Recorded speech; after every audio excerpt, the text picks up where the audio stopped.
不是，什么情况？我居然重生了！这不是我刚上高中那年吗？1999年，太好了！这时候一切都还没发生，我还不是那个身价上亿的大佬，一切都还来得及挽救。这一世我不会输的。首先要得到父母的支持。穿越者？对，我来自10几年后的未来。不但如此，这孩子是不是学习压力太大了？真的，爸妈，我真的没病。唉，看来父母是指望不上了。离开医院的那一刻，我明白了，不会有人相信我的，一切只能靠自己。这节课以灯火为引写一篇文章，宗旨是要有真情实感。听完，在我头脑中第一个闪现的是傍晚家的灯火。好，那我就以灯火为引，写一个女孩赶路回家的故事。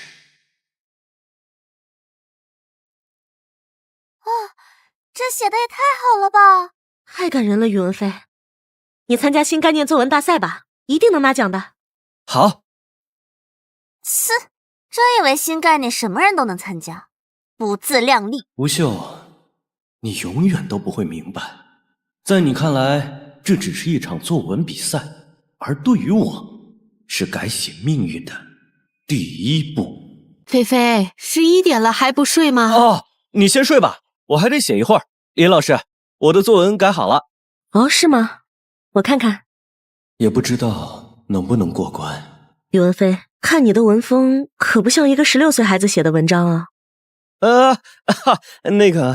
平时读的杂书多了些，所以绝对不行。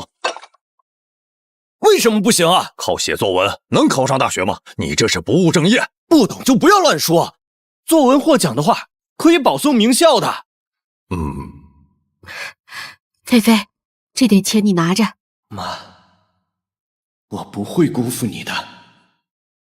宇文飞，想在作文比赛上拿名次，别想美式了。宇文飞，别听他的，我给你找了很多资料，加油。梦琪，谢谢你。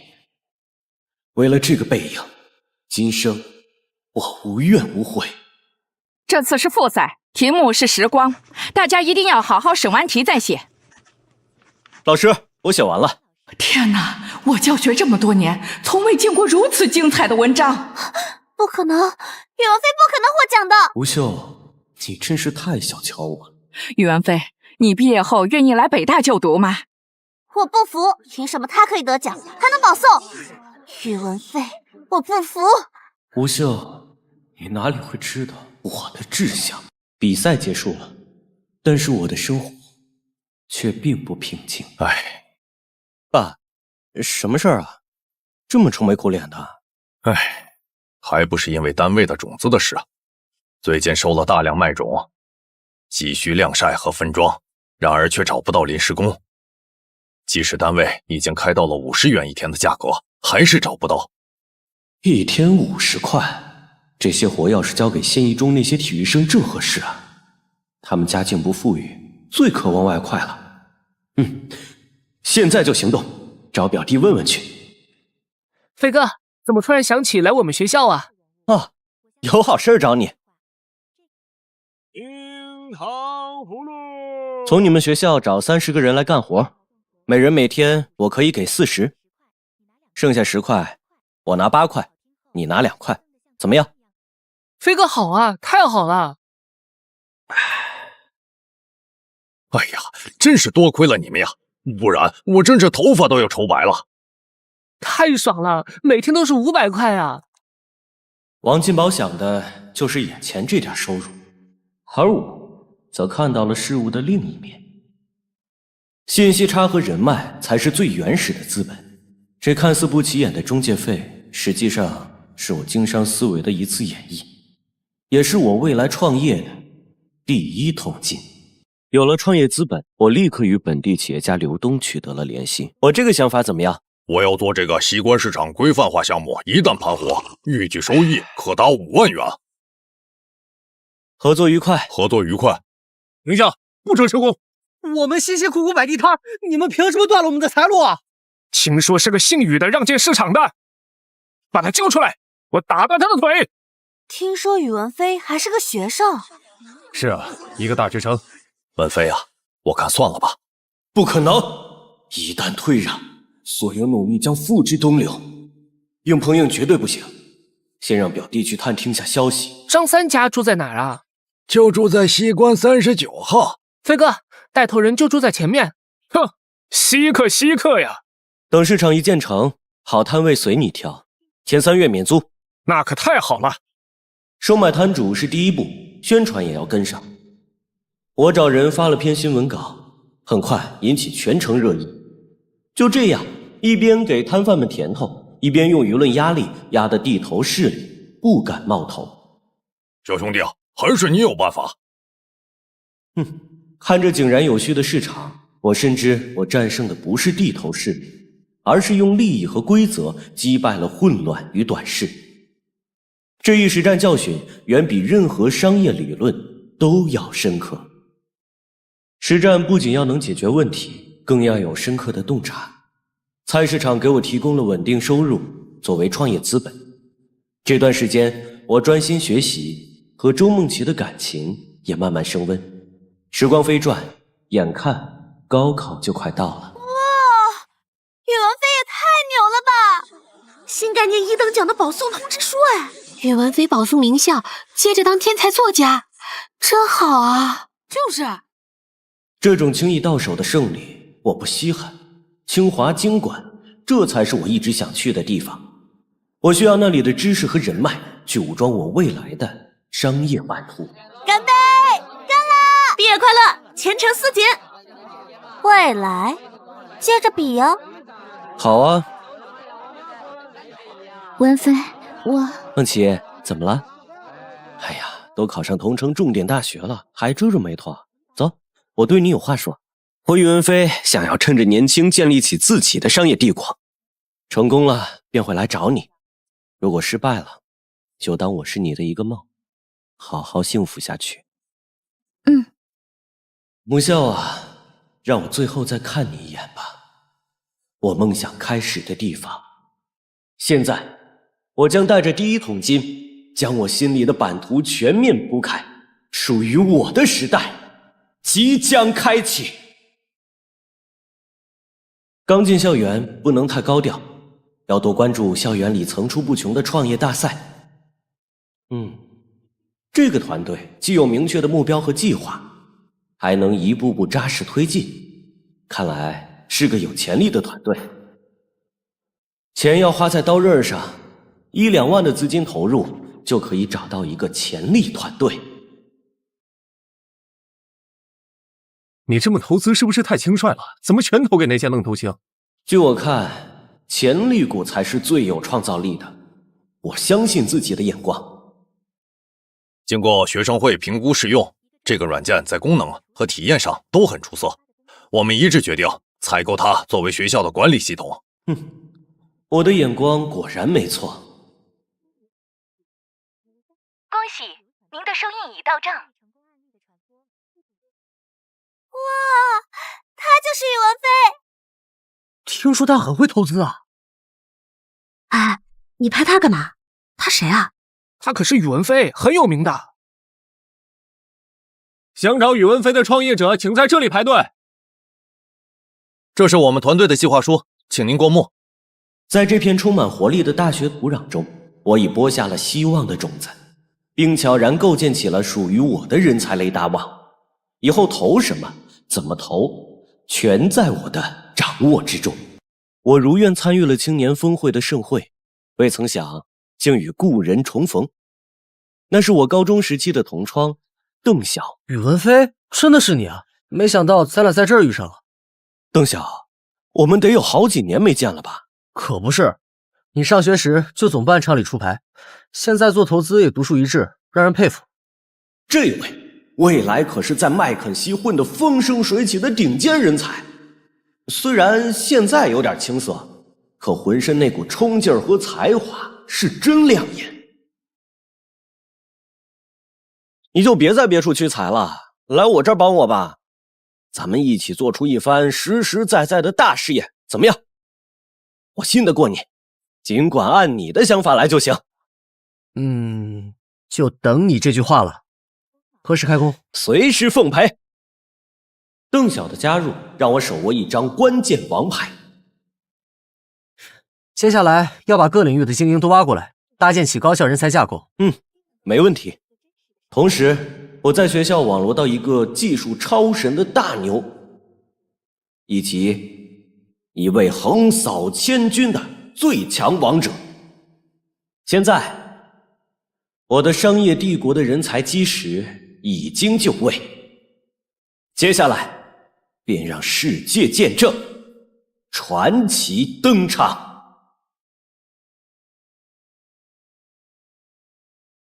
同学们，欢迎大家来到商业策划大赛的现场。今天我们队志在必得，有我们在，你可要失望了。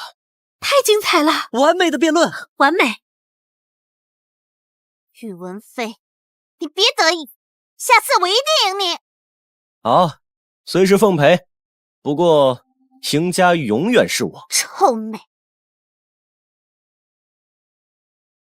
上了大学以后，跟吴秀的关系变得亦敌亦友，也蛮不错的。同学，你往前走，看到图书馆再左转就到了。谢谢。别客气。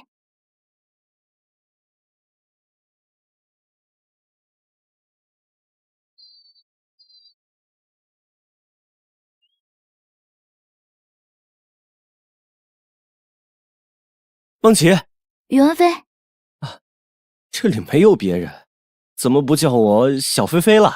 我现在感觉离你好远。你那么优秀，身边肯定很多追求者。梦琪，你想太多了。记住，你不需要跟任何人比较。你的细腻和坚韧是独一无二的武器。把自己变强大，并不是为了配得上谁，而是为了你想要守护的一切，包括未来的我。小菲菲，你真好。大赛结束，我开始一心一意带团队。未来，互联网和移动端一定是大趋势，但是我们不会涉足，因为那以后将会是一片竞争激烈的红海，是巨头们的战场。而我们要专注构建一个生态系统，一个能够掌控用户体验的底层系统，那就是我们的星火 OS 系统。我说一下我的想法，操作系统太抽象太遥远了，在这上面投入巨大资金是风险很大的事情，所以我不同意。风险和机会并存嘛。10年前，又有谁能预见到智能手机会发展到今天这般模样？未来的战场将不再局限于硬件参数的竞争，而是会转向生态系统的构建和话语权的争夺。这一步，我们必须要走。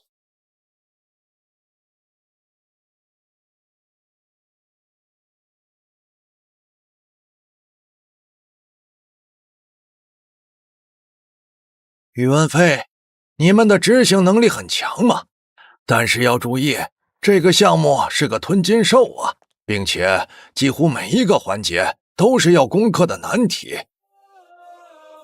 开弓没有回头箭，只能勇往直前。何况我还有一个秘密武器。感谢各位投资人来听我介绍我们的王牌计划——星火 OS。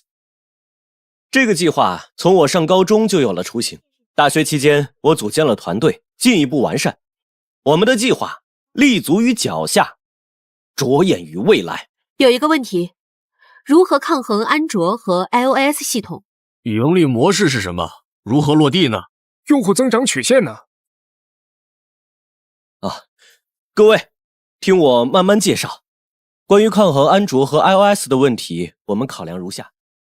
其实，这个计划在我穿越前就已经跑过一遍，所以讲解起来顺畅无比。再加上这一世修正了几个明显的 bug， 整个方案显得更加完美。年轻人，你的方案非常完美，我们决定与你合作。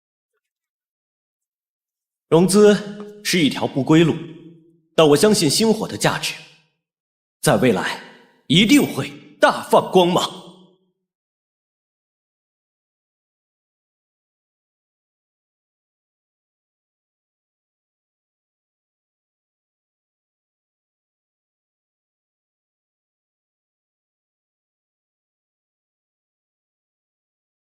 这次融资成功只是一个开始，各位不要松懈，继续加油。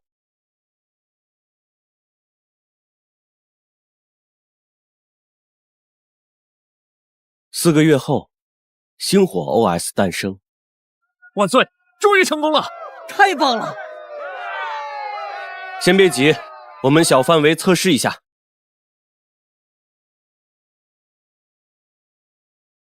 天哪，刚上线就2000万用户注册！哼，不自量力！马上仿制他们的系统，快速占领这个市场。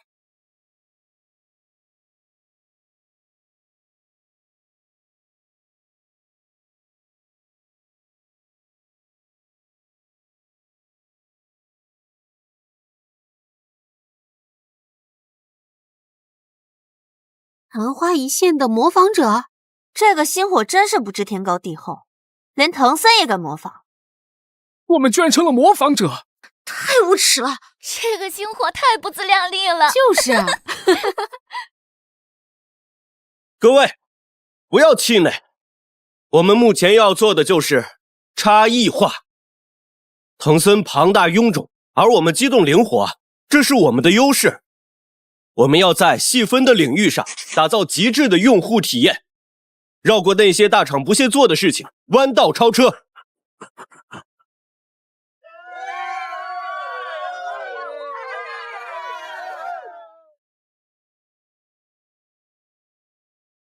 在我内心中，隐隐感觉到了，这盘棋将会因为我的加入而改写。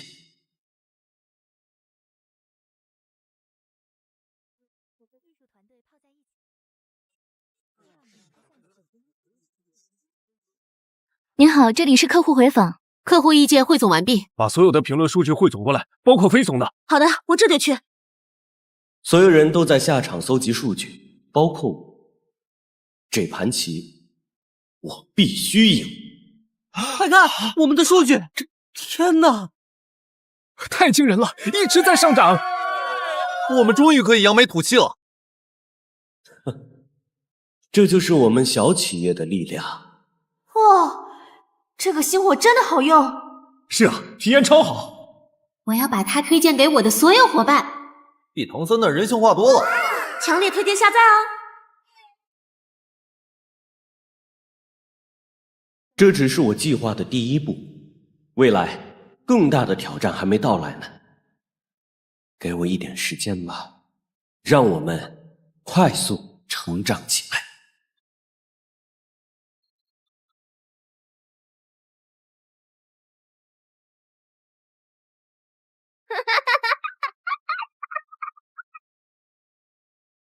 在经历了一段平稳期后，飞总好，飞事情总好。又有了些变化。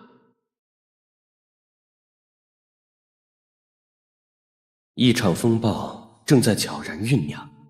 吴秀突然约我见面。宇文飞，你不该被局限在这个小舞台上，来上海吧。我家的资源和人脉会让你快速成长，至少少走10年的弯路。怎么样？要不要考虑一下？喂？什么？晕倒了？我马上到。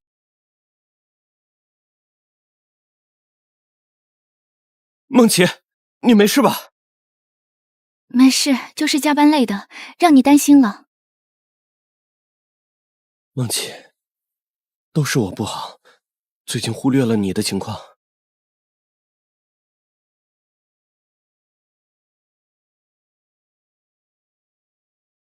以后就算再忙，也要照顾好身体，按时吃饭，不要熬夜，听见没？知道了，菲菲，但工作还是要完成的。梦琪，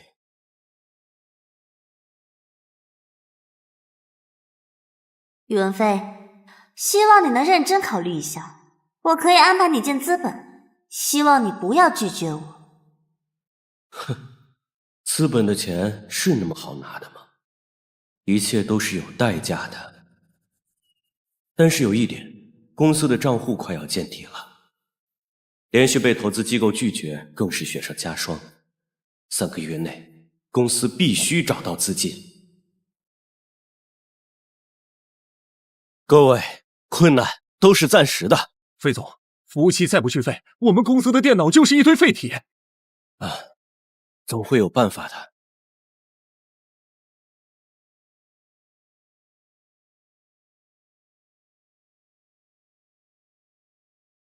不行，不能让计划卡在这里。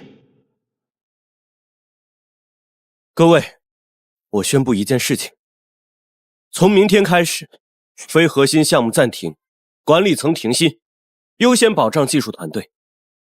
非常抱歉，非常时期，希望大家理解。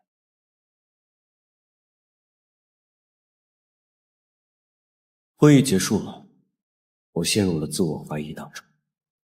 当初我是否应该答应吴秀的邀请啊？唉，感觉公司快不行了。我们跳槽吧。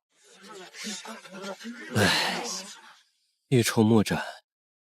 飞总，梦琪，你怎么过来了？你不是在住院吗？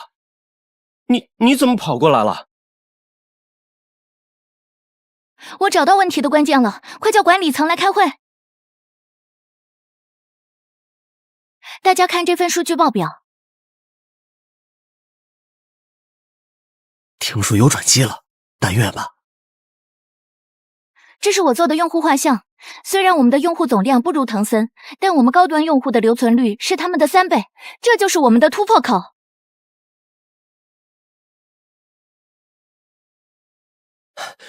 谢谢你，梦琪，你救了公司和我。听起来好像问题解决了，所有人都恢复了干劲。不跳了，加油，加油！同志们，这次我们以扎实的数据为中心，紧贴用户的需求，让我们一起来打造星火 2.0 版本。请看，这些都是真实的数据。这就是我们这几个月围绕核心用户做出的全面数据报告。我们可以投。合作愉快。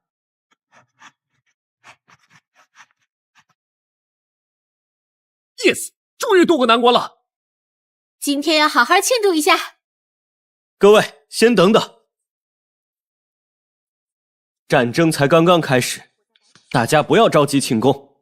听我说接下来的战略。首先，用3倍的薪资去挖人。其次，在对手总部对面大厦租下整面广告牌，写上寻找被埋没的创新者。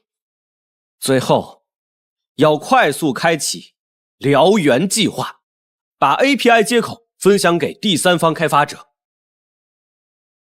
太激进了，光是广告牌就要80万，这划得来吗？不如升级的技术。技术要升级，同时也要注意打法。是该我们反击的时候了。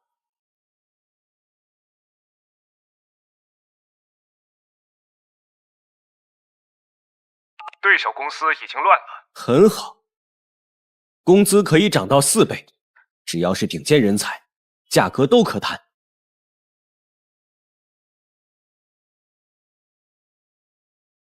在所有人才里，我最渴求的是对手公司的首席架构师，必须要我亲自出马了。张工，这是星火计划 OS 未来3年的计划，我们非常想听听您的看法。星火计划，这我真的可以看吗？当然。是这样，真让人惊讶呀！你们竟然想到这么远了，真可惜我不能参与。张工，语气感慨，不如加入如何？年薪200万，您可愿意？可我签了竞业协议。您仔细看下条款，限制范围并不包括基础架构研发。这你也了解？等我打个电话。胡总，这些年我受够了，贵公司根本就不重视人才。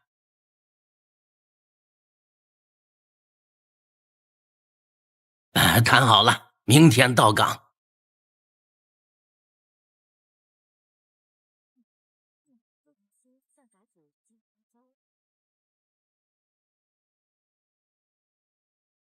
各位新同事，今后还请大家多多关照。做基础架构最重要的在于底层思维，还得您示范一下。把技术人员都叫来。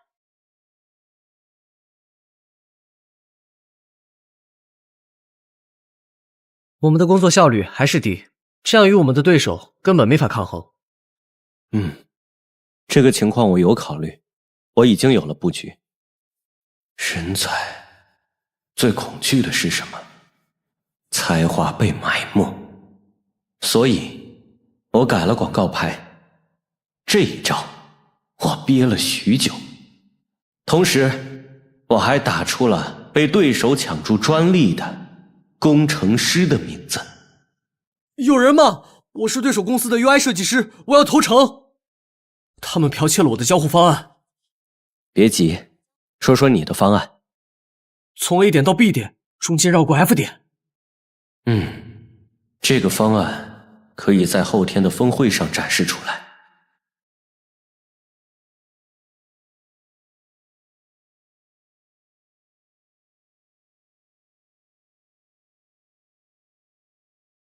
我们受够了被抄袭的日子。他们根本不重视人才。创意在他们眼里什么都不是。战役终于打响了，我们首战告捷，但接下来才是真正的挑战。所以我决定开放我们的 API 接口。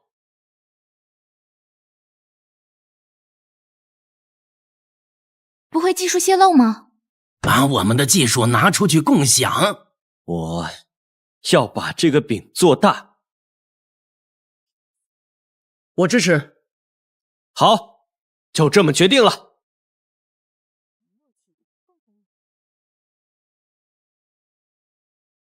开源？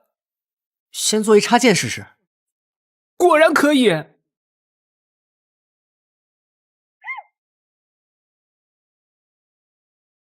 怎么样，愿意加入我们吗？啊！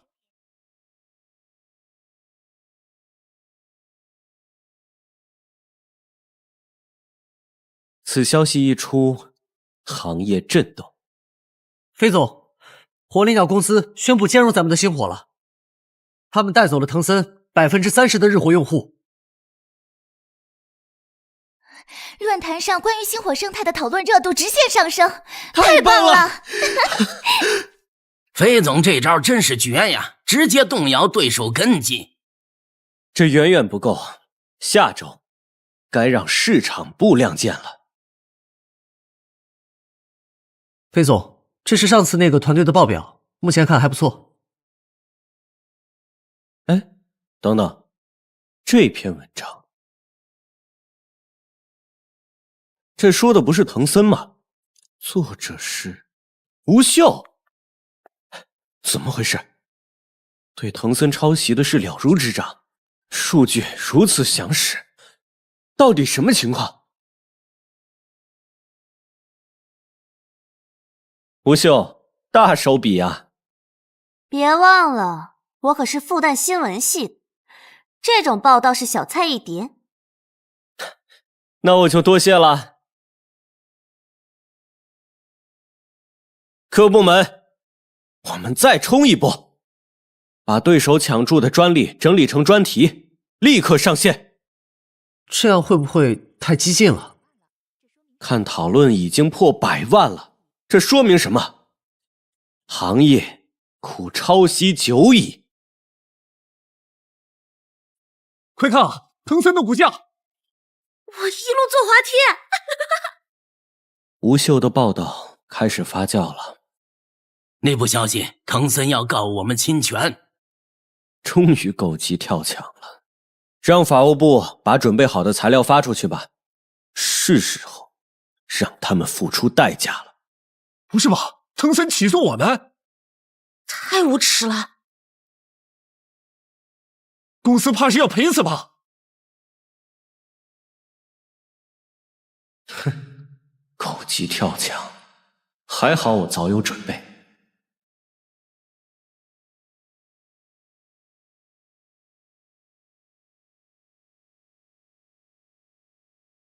大家不要慌，只要这个本子在，这次我们稳赢。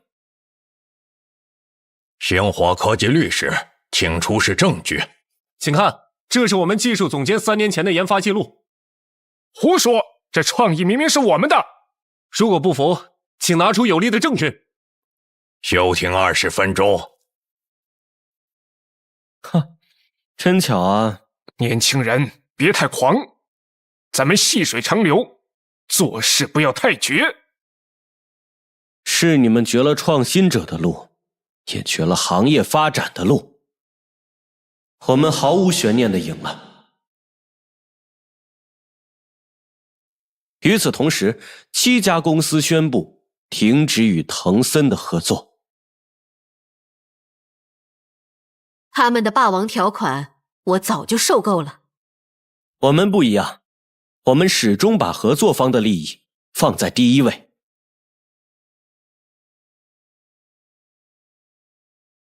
飞总，你什么时候布的这步棋？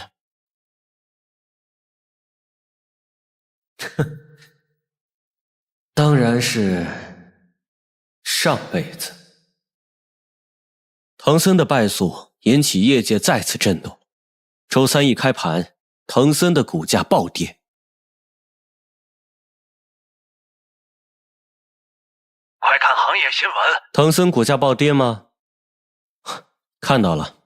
哎，不是这个，藤森最大客户宣布全面转向星火 OS 了。理由是你们更尊重知识产权。看来长久以来的辛苦总算没有白费。飞总，快看，星火 OS 的市场份额已经飙升至 31%。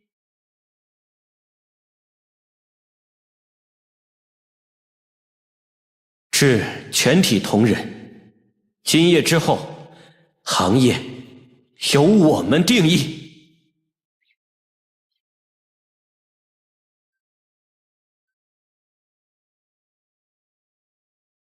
飞总，我们赢了！3年了，终于等到这一天呢。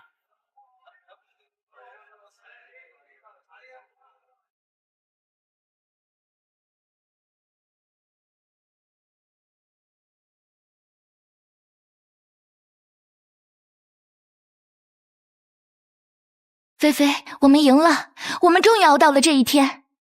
菲菲，今天还有猎头公司在挖我，薪水是现在的3倍呢。那很好啊，3倍薪资哦，机会难得啊。讨厌，我哪也不去，给多少钱我也不去，我要永远在你身边。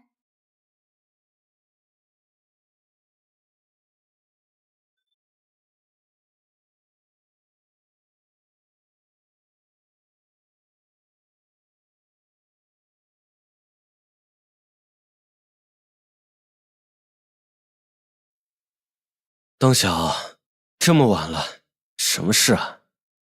什么？海外服务器突然全线宕机，北美用户正在疯狂流失？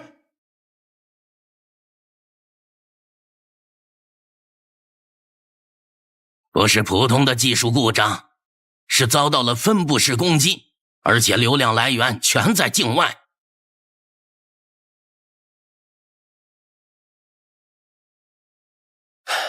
终于来了，跟曾经遭遇过的情形一模一样。当时因为经验不足惨败，这次不会再次重蹈覆辙了。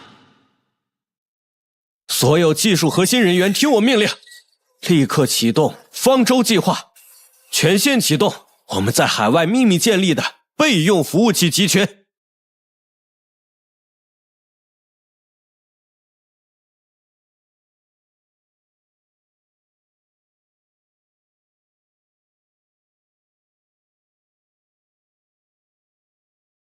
总算躲过一劫。这里是网络安全公司发来的报告，攻击源居然是硅谷的微软公司，他们是想扼杀我们在海外的成长呀。哼，那就让他们看看什么叫东方韧性。谁啊？是我，飞总，这是财务总监让我转交给您的。财务总监？有什么事不能单说？辞职？什么情况？果然不在。梦琪，财务总监王鑫辞职了，现在已经找不到人了，你赶紧去找找。啊？哦，好。飞总，他家没有，机场没有，电话也关机，现在我们该怎么办呀？王鑫不是辞职这么简单，他带走了公司明年的市场预算方案，看来只能告知董事会了。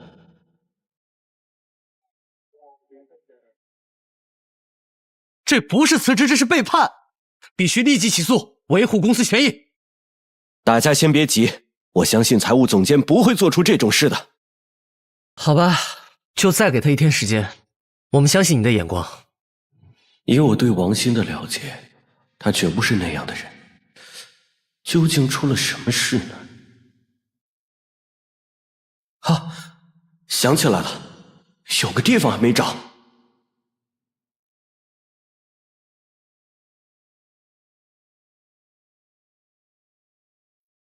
王鑫，你果然在这儿。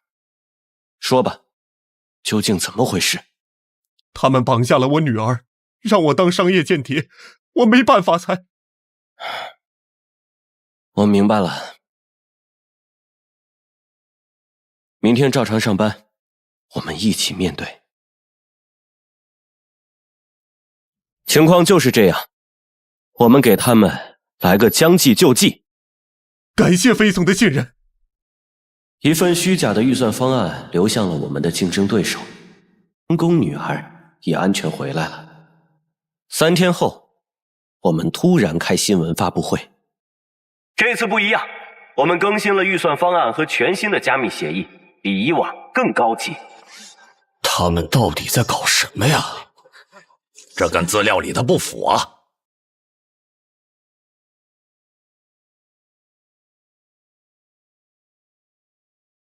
你好，我们观察贵公司很久了，贵公司的技术和应变能力是我们非常看重的。请问你是？我们是德国的企业，不知道宇文飞先生有没有兴趣合作？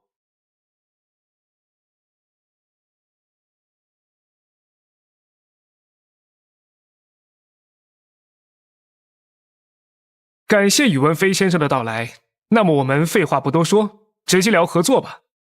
我们之间的合作很简单，只要你们把服务器集群建在欧盟内，其他条件你们随便提。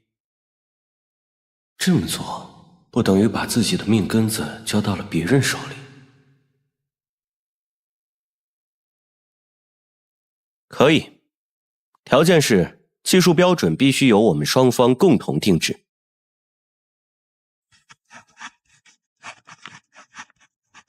宇文先生，知道我们为什么最终选择了你们吗？因为你们不是任何巨头的附庸，你们是一家有独立精神的企业。哼，原来如此，看来我们是因祸得福啊！合作愉快。那群欧洲佬可真是会打如意算盘，不过算下来我们也不亏。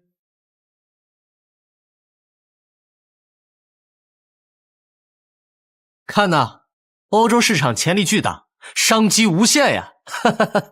哎，飞总，怎么看你不太高兴的样子？你来看看这个。这是什么？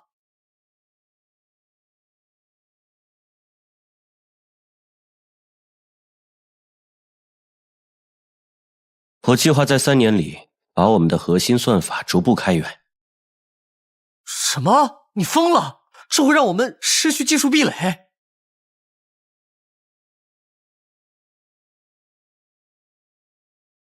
知道为什么欧洲人选择我们吗？因为他们受够了封闭系统的束缚，我们正好顺势而为，把饼做大。开始吧，开源第一个技术模块。凌晨的一则新闻证实了我的抉择是正确的。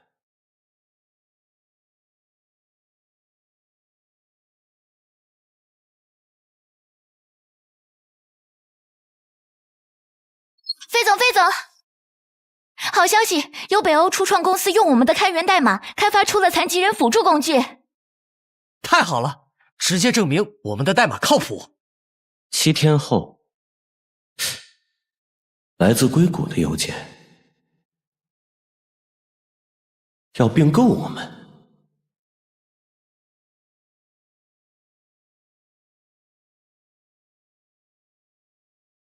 这件事你们怎么想？好事啊，我同意。飞总怎么想？就算硅谷再有钱，也买不下我们的未来。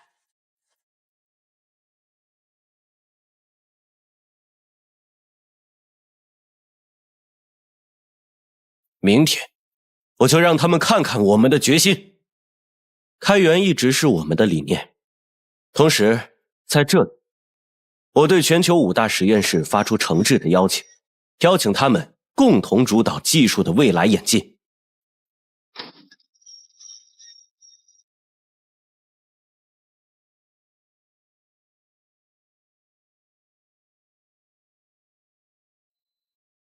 宇文飞，你看到了吗？这是老外在印你们的代码讲解分布式系统呢，那可真了不起！今天的成就来自于在座的每一个人。你才是最棒的！仅用了2年，我们就坐在了牌桌上。这还远远不够，下一步，我要让世界真正见识我们的力量。张涛，这个月你已经请了7天假了。哎呀，没办法呀，母亲心脏不好，需要手术。这次得问一下飞总了。如此密集的请假，总感觉哪里不对。张工可是团队里最早的核心成员，他负责的是最核心的技术模块，一直以来他的责任心和事业心我都非常认可。但是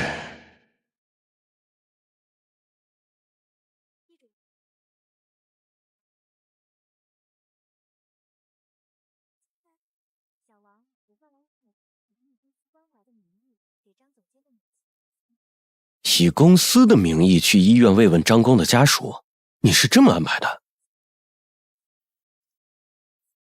是的，这样做也比较自然。我确实去了医院，但是我并没有见到张涛的母亲，据说他在老家身体好着呢。他老妈没病，但是他最近频繁申请大额预支款，理由都是给老妈治病。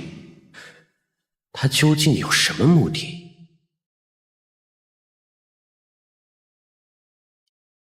张涛确实频繁出入医院，而且都是特需病房，也确实在探望病人。不过那个病人是迅科科技董事长的父亲。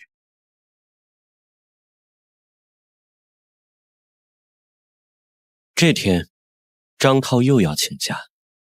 飞总，我老妈这几天心脏病又犯了，我想请几天假。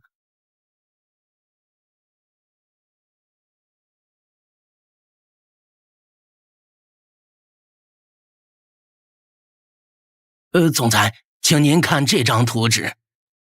哼，张涛，你果然在搞些见不得人的事。这是我们公司下个季度的产品规划图，这个产品是之前产品的改良版。张总监办事真是痛快，只要你能拿到源代码，500万立刻到账，而且我们还可以安排您全家移民到国外。您放心，最迟下周我就能搞到手。不过，能不能先预支一部分钱给我呀？张涛，吃里扒外的东西。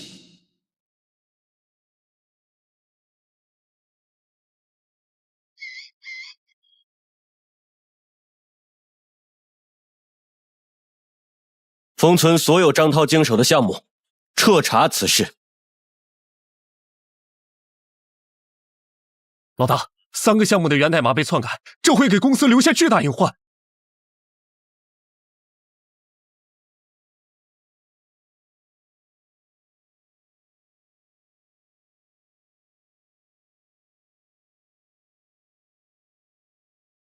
张总监，你母亲的病没事吧？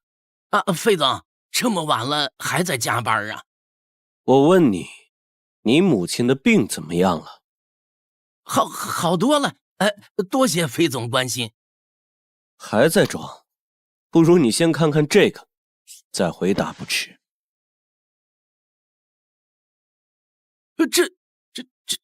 这是我在医院。我听说你母亲在老家身体健康的很，你能解释一下吗？这究竟是怎么回事？费总，我也是不得已。我在境外赌博，欠了好多钱，他们合伙坑我，输光了财产呢。竞争对手知道了消息，抓住了我的把柄，说只要我跟他们合作，就可以替我还钱。费总，你不觉得现在太晚了吗？都是我不对，我出卖了公司，再给我一次机会吧，我愿意免费打工，补偿公司的损失，只求你不要报警。你回去等结果吧。张涛的情况就是这样，大家说怎么办？邓晓，你说一下。还用说吗？必须立刻开除，并且追究法律责任，否则以后还怎么服众？规则一旦打破，公司就乱套了。可是他毕竟是创业元老，为公司付出了很多，现在一时糊涂，这不是背叛公司的借口。成年人就该为自己的行为负责。费总，这是张涛这几年的加班记录。从公司创建以来，张涛加班时长始终是全公司第一。可是，这一份资料更惊人，他泄露的技术资料估值超过3000万。张涛，进来。财务总监，说一下情况。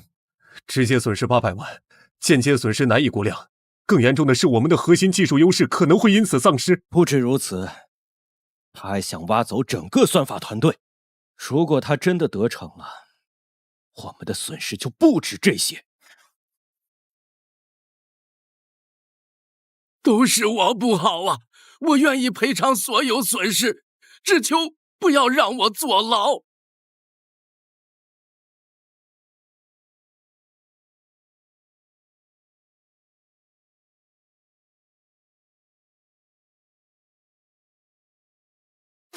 爸爸，爸爸！宇文总，求您了，再给他一个改过自新的机会吧。那群债主昨天跑到家里泼油漆，2个孩子被吓得哇哇哭。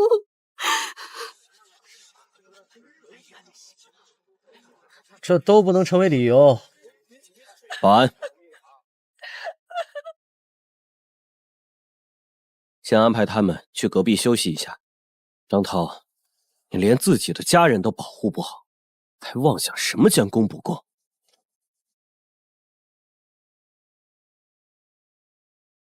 是迅科董事长啊，有事吗？我正忙着呢，有话直说吧。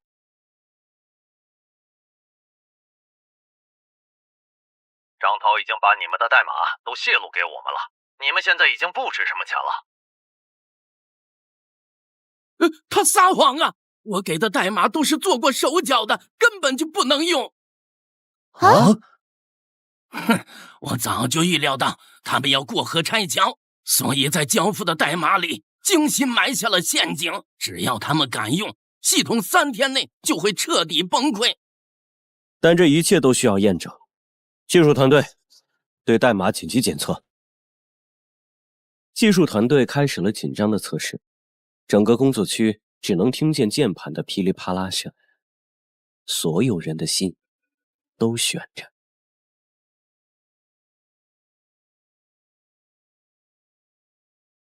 果然锁死了，我没撒谎吧？一旦对方强行运转，系统就会瘫痪。我就是防范他们不会信守承诺，所以才留了一手。但是这绝不能成为你逃避过错的借口。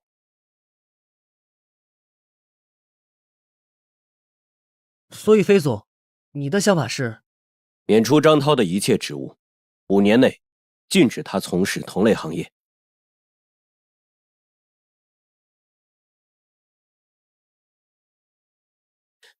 张涛，公司也并非无情，会帮你还清赌债，但这些钱要从你未来的收入中扣除。谢谢飞总，您是我的恩人呐。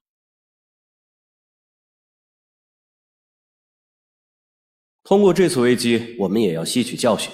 我们要建立起一套机制，保护我们的员工权益不会受到威胁。万岁，飞总万岁！这样一来，我们公司的凝聚力更强了。这次危机不但没有击垮我们，反而让团队更加有凝聚力。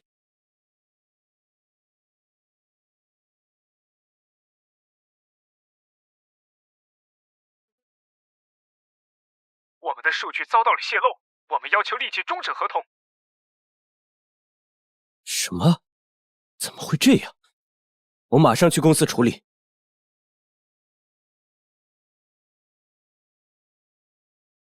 我这边顶不住了，我这边也都是乱码。我这里死机了。飞总，这是刚整理出来的报告，泄露的数据都是欧洲客户的核心机密。技术部还没查出来吗？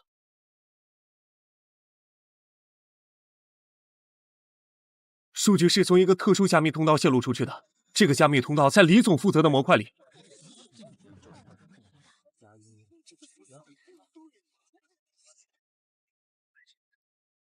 李飞，飞总，我以人格担保，这件事绝对与我无关。是吗？审查结果已经出来了。他在半年前就预留了这个后门，而且还精心伪装成系统漏洞。李飞，你为什么要这么做？你可是公司元老啊！这一次的对手藏在暗中，所以我们要引蛇出洞。这次召开紧急会议是想通知大家，我已经掌握了关键证据，明天就会把这些证据交给警方。希望泄密的人能够主动坦白，还可以挽回。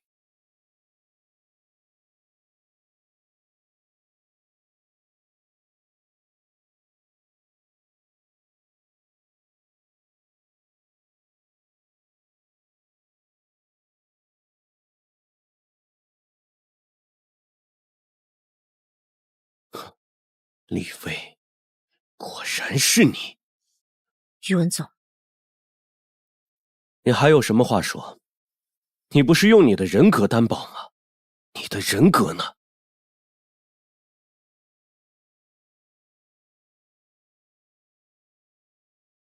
宇文总，这是我跟对方周旋的全部语音。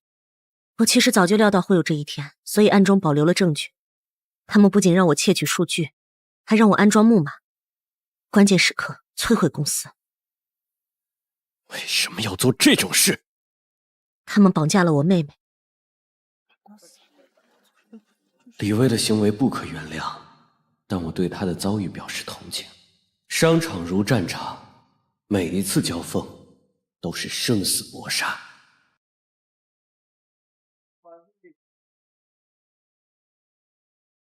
在李薇的配合下，我们快速修复了数据，同时追踪到了对手的服务器所在。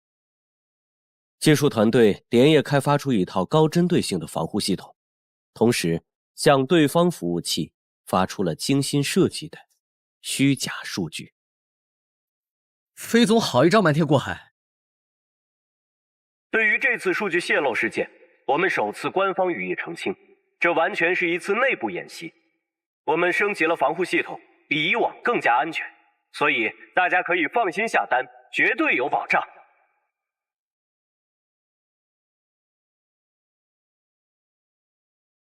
对于李薇的问题，我选择了原谅。他的问题与张涛不同，他是被人胁迫，再加上他后来积极配合调查，避免了公司进一步损失，同时还加入了新成立的网络安全研究院。真正的安全不在于毫无漏洞，而在于能否迅速有效地修补漏洞。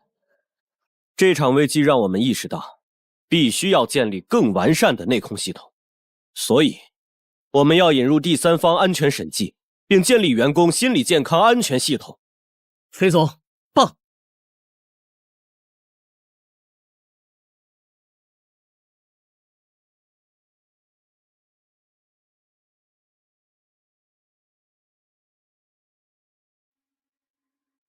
赵腾森，这不是我老对手吗？宇文老朋友，这次可以合作一次吗？美国硅谷智慧城项目。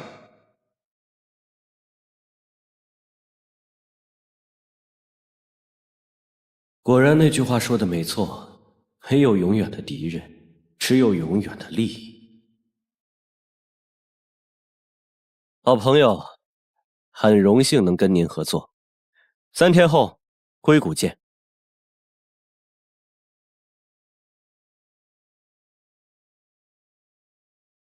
这么早找我干嘛？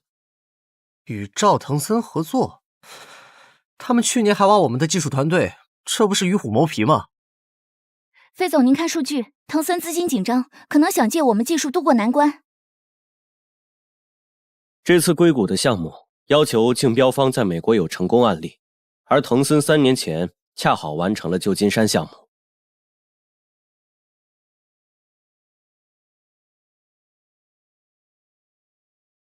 明天下午3点，老地方见，给你看点东西。赵总不用搞得这么神秘吧？好吧，老地方见。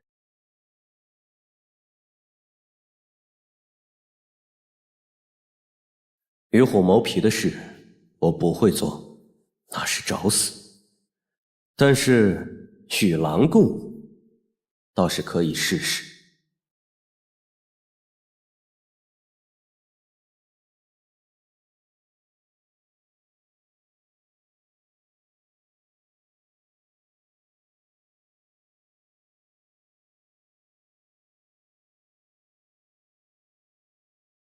老朋友，你还记得这里？就是在这里我们初次相遇，而如今我已经是个老人了。岁月不饶人啊！我记得那时候我才大学刚毕业。说说吧，究竟怎么打算的？不用多说，先看看这个。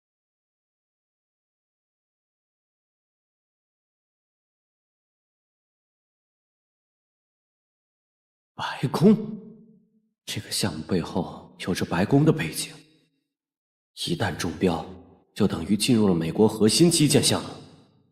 这个项目的确诱人，但是敌人可是新科集团啊，他们与当地政要关系十分密切，所以单打独斗我们都不是对手，但如果我们联合起来，或许会有胜算。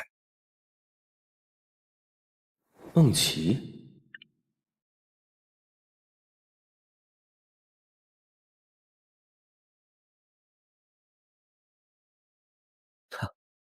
看来只有合作这一条路了，但是有个条件，我要见你们的技术团队，还要看你们的核心代码库。就知道你会这么说，明天来我们公司随便你看。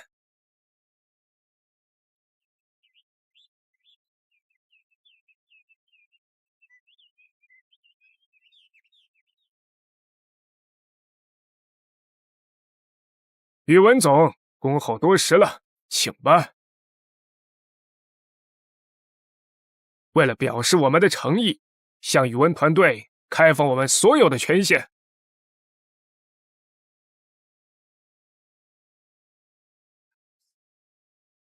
飞总，他们的技术比我们预想的还要落后，合作的话，我们恐怕会吃大亏啊。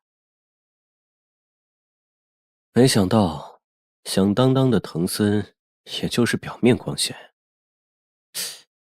等等，新科的标书模板，奇怪，新科集团的标书模板怎么会在这里？那是上周，那是几年前的模板了。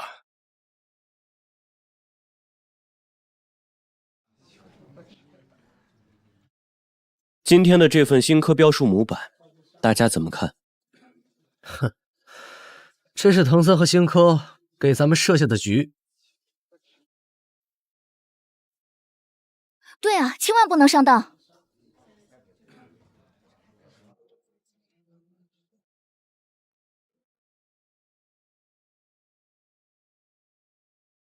藤森如果想坑我，没必要这么大费周章。难道这件事跟他和新科的 CEO 的关系有关？你说的没错，我跟新科 CEO 是同父异母的兄弟，但我们反目20多年了。其实我不太关心这个，我要的是这个项目，你要的是重振藤森，我们可以合作，我们可以成立合资公司，我们占股60%，但保留藤森品牌，充分给予你们技术自主权。这个条件听上去不错，但以我对你的了解，一定有附加条件。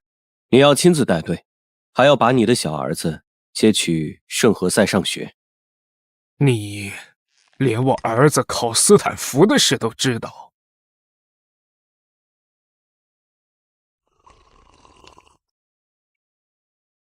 20年前我离开新科时发过誓，再也不给人当副手，但今天我破例。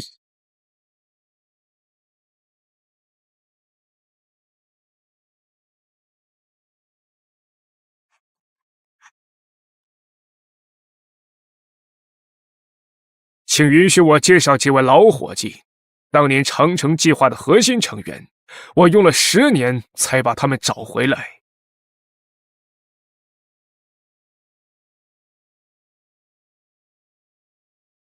知道我为什么选择你们吗？因为20年前我也相信敌人可以变成朋友。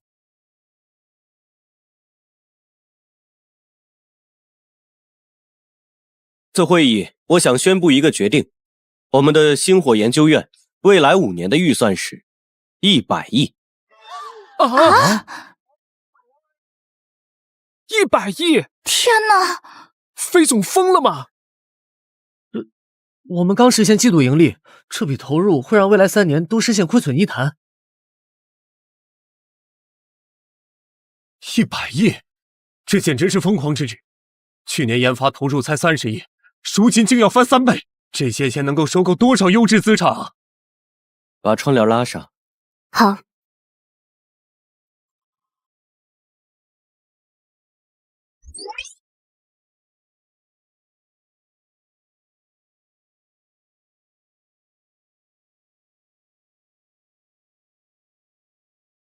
生产停滞，大批裁员，不做改变，这就是我们的未来。去年进口芯片就花费2万亿，无核心技术，我们永远是替人打工的组装厂。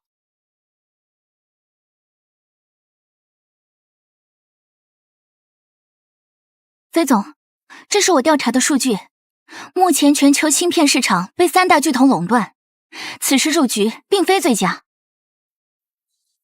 但是要是等到危机降临再行动，就真的无力回天了。你会拖垮公司的。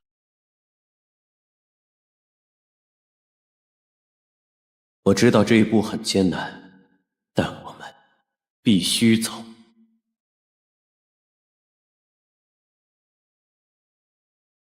来，先停下，我来看一下。这里还有一点点偏差，我们再试一次。年轻人，你知道培养一个成熟的芯片团队要多少年吗？10年。这期间要经历至少3次技术迭代，你有这个耐心吗？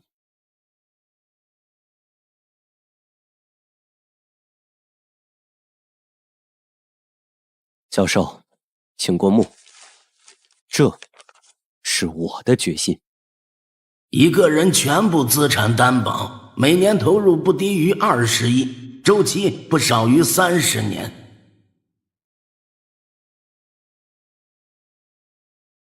宇文总，在你之前，我可从来没带人来过这里。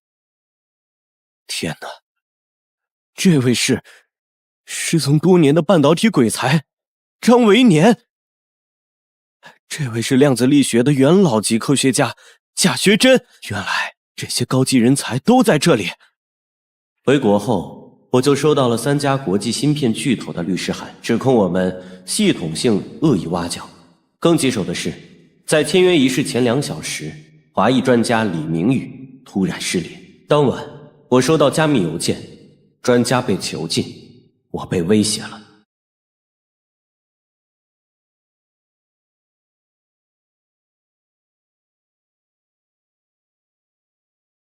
这台花了5亿买来的二手货，只能造出别人淘汰的28纳米产品，台积电都3纳米了。难道就真的一点办法也没有了吗？费总，好消息！军方看中了我们的自主可控方案，他们愿每年提供30亿研发资金，条件是在河北建备源生产线，我们有救了！凌晨3点，我在机场见到了陈博士。陈教授，你们辛苦了。哎，哪里，我们决定了，与其在斯坦福锦上添花，不如回国雪中送炭。可不要小瞧这个 U 盘呢，里面有3纳米制成的突破性构想，是我们未来的希望。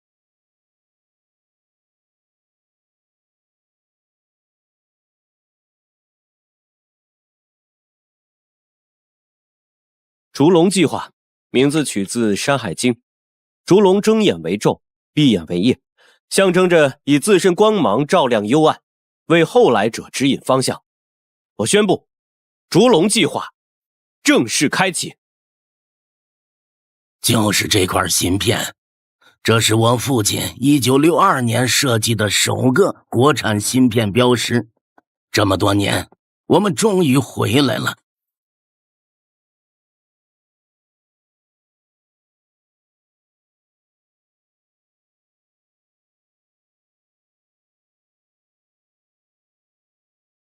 60载的科技传承，今天交到了我的手里。我发誓，将这份责任进行到底。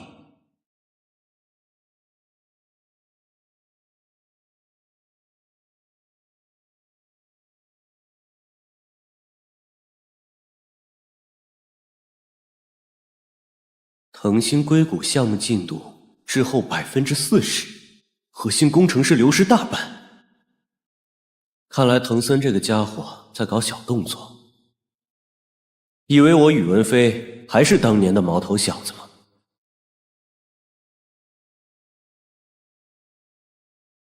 邓晓，订最早去硅谷的机票，叫上最擅长查假账的王组。跟董事会怎么说？去考察新投资机会，另外叫安全部准备信号屏蔽器。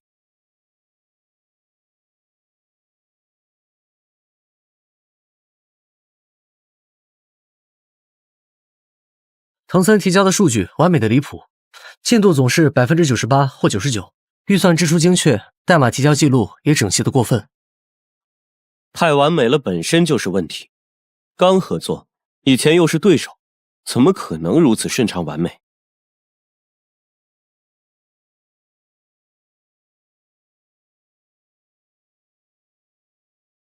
等会儿飞机落地，咱们别磨蹭，直接去实验室。要是门禁卡失效，就用应急密码进去。进去之后，眼睛都给我放亮点。要是看到异常情况，不管是仪器故障，还是消防通道里乱扔烟头，都马上录像留证。你们看，这个实习生签名，居然是滕森上周刚开除的财务总监的儿子。大戏要正式开场了。这一次我们使用了硅谷科技的最新技术，团队建设取得突破性进展，这是我们工程师在工作的场景。怎么样，宇文总可以放心了吧？好了，去实验室看看成果。设备校准中，而且今天有辐射泄漏演练。哼，别跟我扯别的，带我去。哼，以为故意输错密码就能阻止我？我有超级权限。补血，快补血！谁来支援我一下？上啊！这就是你说的辐射泄漏演练？这是我暗中找人调查的结果。打麻将，打游戏。解释一下。这只是临时调整空间布局。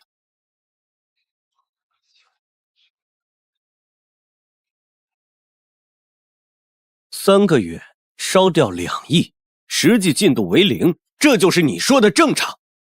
更可笑的是，你们连造假都不专业。压力测试数值直接复制去年的，连测试时间戳都没改。这哪里是照抄啊，这就是截图。赵腾森，亏你是老牌创业人，真让我失望。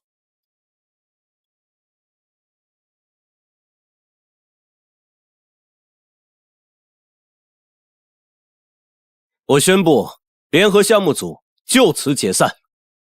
不可以，不能说解散就解散，再个1个月就1个月，我能保证追回所有进度。你还不死心啊？看看这个，上周项目最关键的调试期，你跑去拉斯维加斯豪赌，你心里还有项目吗？过分！我们加班，你去赌场，太没责任心了。我再说一遍，项目就地解散，所有实验数据立即封存，服务器权限立刻冻结。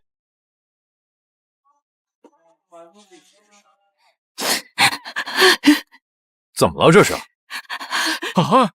连你的酒店押金都被挪用了。唉，可惜啊，前期投入的2.8亿足够建3条自动化生产线。沉没成本不是成本，与其无底洞的填沙，不如把资源倾注在能长出庄稼的土地上。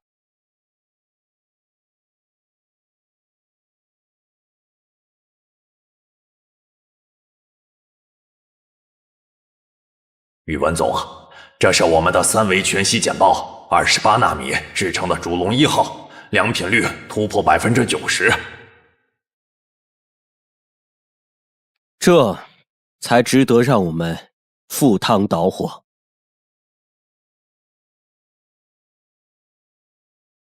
费总觉得这次项目可惜吗？砍掉腐烂的枝条，果树才能结出更甜的果实吗？上市了！万岁！哇塞！终于等到这一天了！太棒了！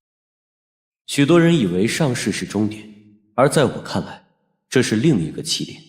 这份绝密文件是某大国推动的核心技术保护法案草案，里面针对中国企业的条款比想象中还严苛。当年我就是被这份法案击垮的。紧急情况，全体动员！危机就在眼前，我决定立刻启动烛龙计划10倍速方案。你疯了！消息传出去，股价得暴跌30%，我们刚上市，哪经得起这种折腾？你知道什么？等刀架到脖子上就晚了。难道要等所有光刻机都成废铁才行动吗？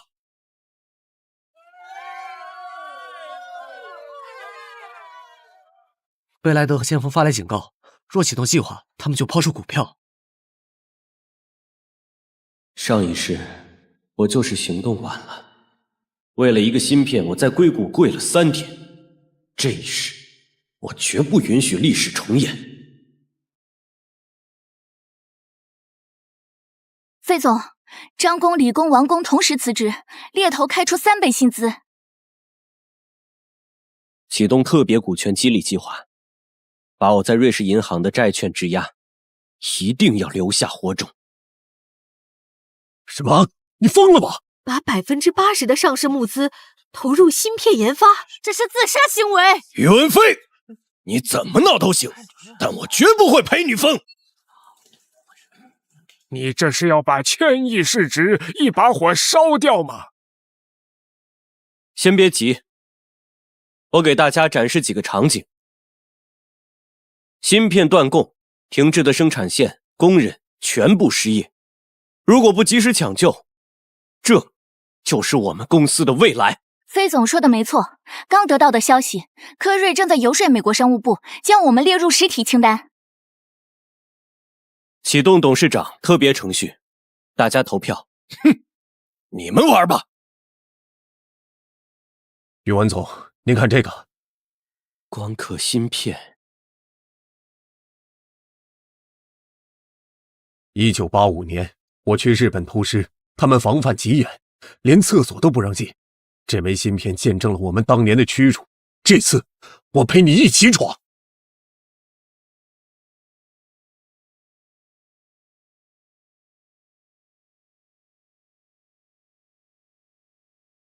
飞总，高盛他们在抛售，股价暴跌。让他们抛吧，用我个人资产回购。看飞总，除龙良品率升至92%，咱们有希望了。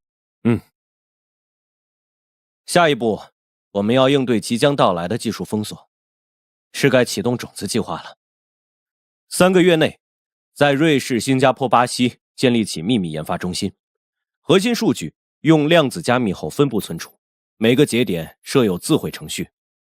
最重要的，把7台被列入禁运清单的关键设备伪装成医疗器械，分3路运回国内。邓晓，这件事你来负责吧，只有你才能完成这个任务。终于通关了。报告，我们来晚了，烛龙设备已经被他们运回国。这次该我反击了。科瑞，咱们1周后见结果。1周后。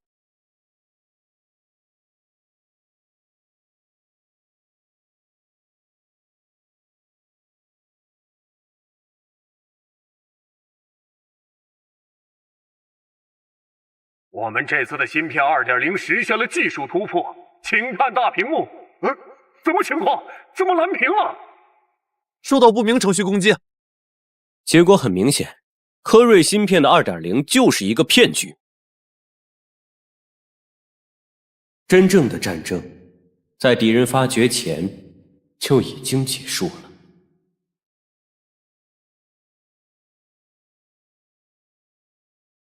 商务部刚刚发布公告，将我们列入实体清单，即刻生效。马上启动应急预案。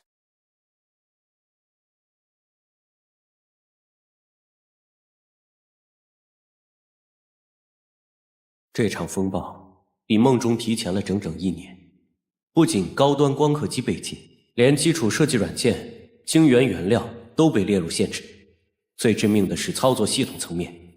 3大 EDA 厂商同时终止授权。停止授权了，怎么办呢？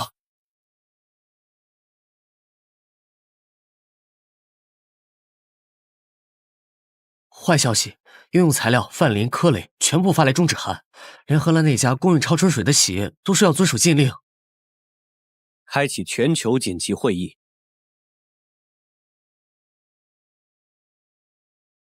各位合作伙伴们，我们之前预估的危机提前到来了。现在我宣布，开启种子计划，立即启用瑞士备用服务器，巴西产线转为战时产能。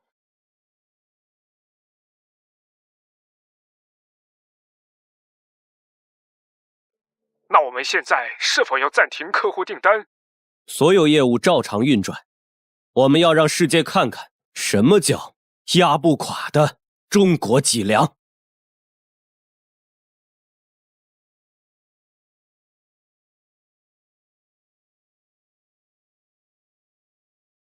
宇文总，对方给我女儿提供了约翰霍普金斯医院的全程治疗，还有500万安家费。对不起。工牌你先收着，记住，星火的大门永远为你敞开。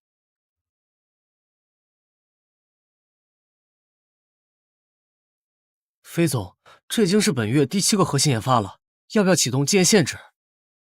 不用，我们的年轻力量还在，他们就是希望。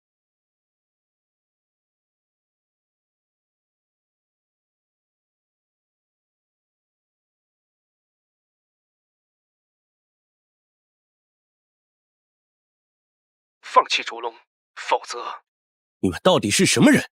休想威胁我！你还是关心一下自己的命根子吧。都别动，把手里的东西放下。都别过来，我手上是光刻镜头。都别动。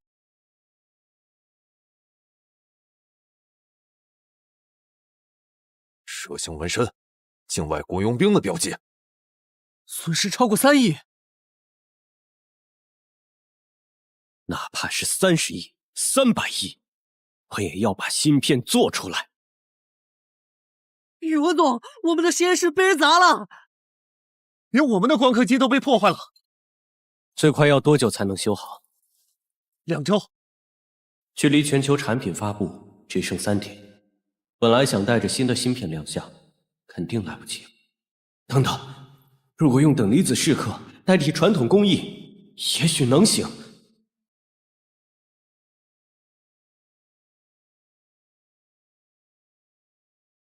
成了！成功了！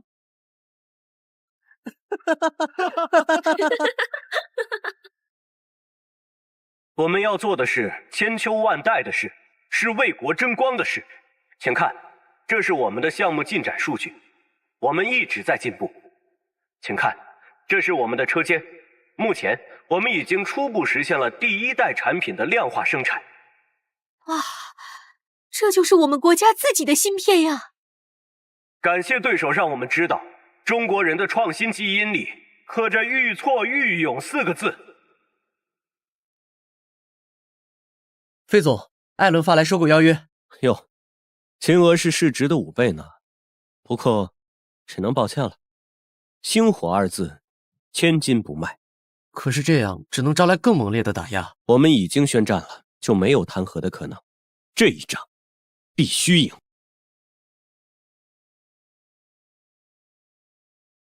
所以，是时候启动了。燎原计划，在全球范围内招募顶尖人才。哎呀，宇文总，你可算是回来了！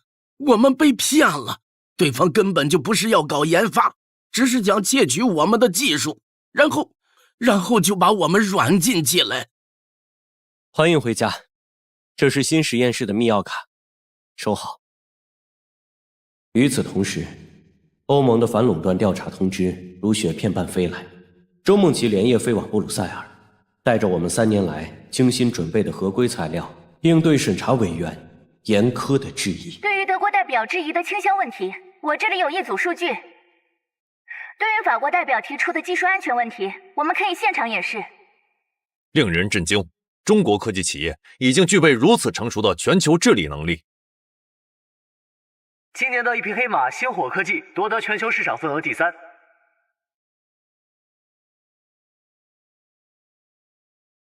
我们的创新科技才刚刚开始。宇文飞，我是科坠 CEO 艾伦，我们非常想与你们合作。你用了3年走完了我们30年的路，因为我们的征途是星辰大海。我们烛龙芯片拿下全球市场份额第1了！哇！耶！终于成了，但为什么心里空落落的？菲菲，看你脸色不太好，喝点热水吧。梦琪，咱们结婚吧。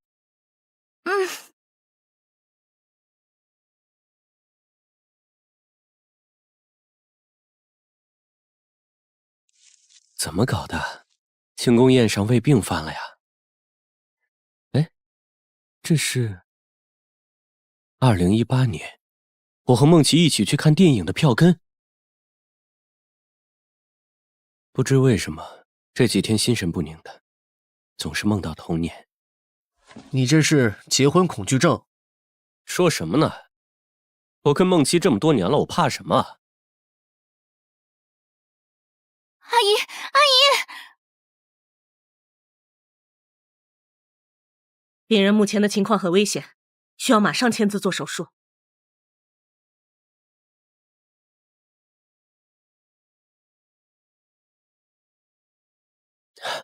抱歉，手滑了。别担心，菲菲，阿姨会没事的。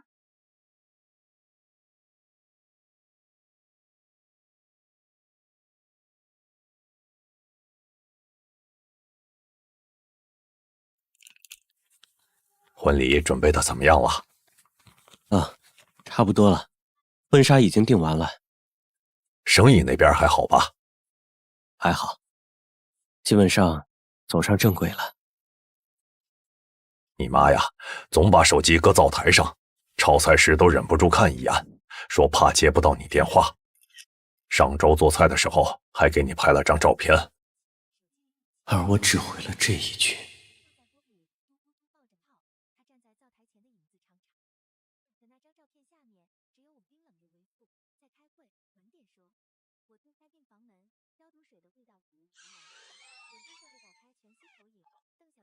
老大，你咋在 ICU 啊？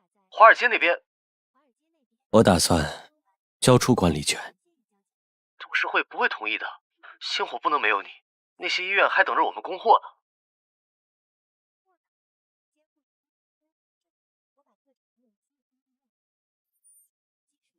还记得我们为啥要造烛龙吗？你说要为国人争口气，我说的是为了让我爱的人永远不再担惊受怕。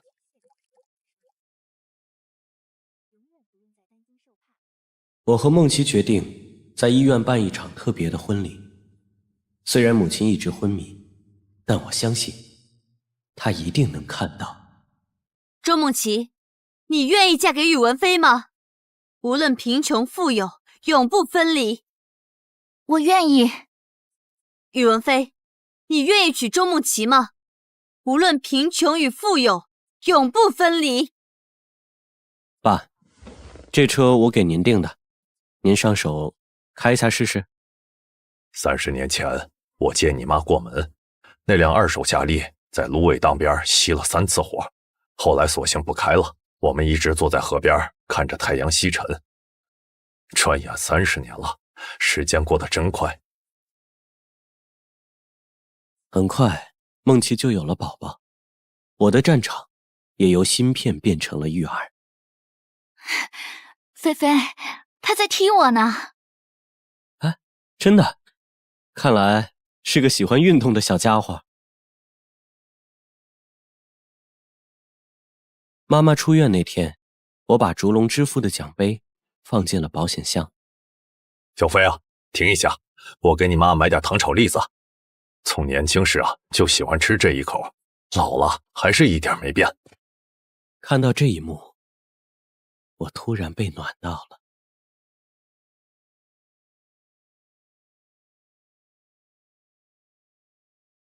退居幕后的第一个清晨，我第一次闻到了花园中泥土的味道。菲菲，看这个月的财务报表。哎，都说了，你怀着孩子呢，你把工作交给邓晓就好了。这种简单的工作我还是可以的。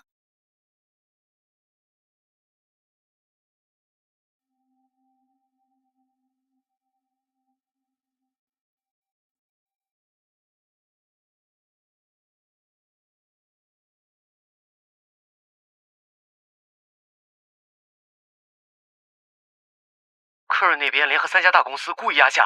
哼，好吧，那就启动烛龙之怒系统。啊，退居2线也不得安生啊。你呀，还说我，你不也是一样？小朋友不听话，总是要规训一下的。不过，目前最重要的还是我们的家庭。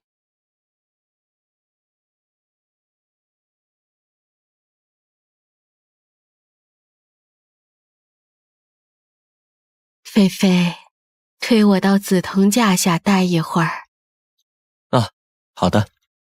好安静啊，菲菲，你看，天边那颗星星，像不像你小时候在县城看的露天电影？母亲这句话瞬间把我拉回到30年前的小县城，我仿佛又看到了那个心中满是憧憬的少年，在飘落着粉笔灰的风水宝地写下了第一篇作文《灯火》。那时的我怎么会想到，这一盏小小的文学灯火最终会燎原成横跨3洲的科技星火。爸，你看，视频通话按这个键，语音通话按这个键。啊，好，我记一下。如今的生活跟我穿越前的生活完全不同，一个是把一生献给了事业，一个是激流勇退，回归生活。这不得不让我有一种平行时空的错觉。2个不同的宇文飞，各自有着自己的守护。飞总，阿姨，没打扰你们吧？小邓呀，好久没见你了，留下来吃饭。不了，阿姨，我汇报完就走。烛龙芯片目前已经占据全球市场38%的份额。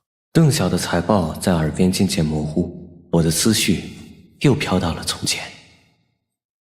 我思考着时间，过去、现在、将来，也许并没有什么时间，一切都是感觉，一切都是这一颗心。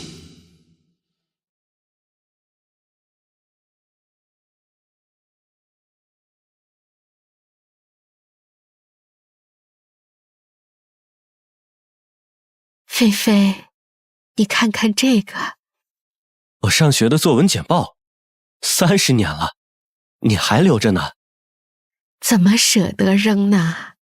每一步都是你成长的印记，都牵动着妈妈的心。夜幕低垂，我静坐在4合院紫藤花架下，心中涌动着前所未有的感悟。那些年在商业战场上的不懈拼搏，原来都是为了守护心中所爱。当启明星缓缓升起，周梦琪温柔地将胎心监测仪贴近我的耳畔，那生命之初的急促心跳仿佛穿越了时空。我轻轻将功勋章沉入荷花缸底，商业帝国的版图会随时光更迭，而此刻掌心里沉睡的才是永恒的人间。